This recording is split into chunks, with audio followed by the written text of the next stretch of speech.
1929 மும்பைல விலே பார்லேன்னு ஒரு சின்ன ஊர்ல சௌகான் குடும்பம் ஒரு குட்டி தொழிற்சாலை ஆரம்பிச்சாங்க. கையில பெரிய காசு இல்ல, ஆனா மனசுல பெரிய கனவு. முதல்ல இனிப்பு கேண்டி மாதிரி சின்ன பொருள்ல இருந்தாங்க. 1939க்கு அப்புறம் அப்போ எல்லாரும் பிரிட்டிஷ் பிஸ்கட் தான் சாப்பிட்டாங்க.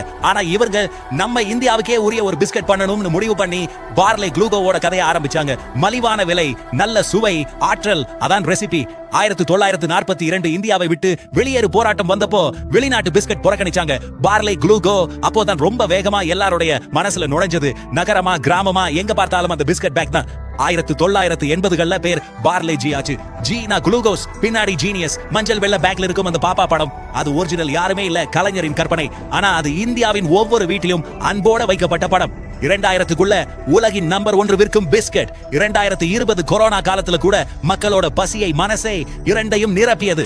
இந்த கதை என்ன சொல்றது தெரியுமா? பெரிய விஷயம் செய்ய பெரிய முதலீடு வேணாம், பெரிய கனவு, தைரியம், மக்களுக்காக பண்ற மனசு, அதுதான் வெற்றிக்கான ரெசிபி.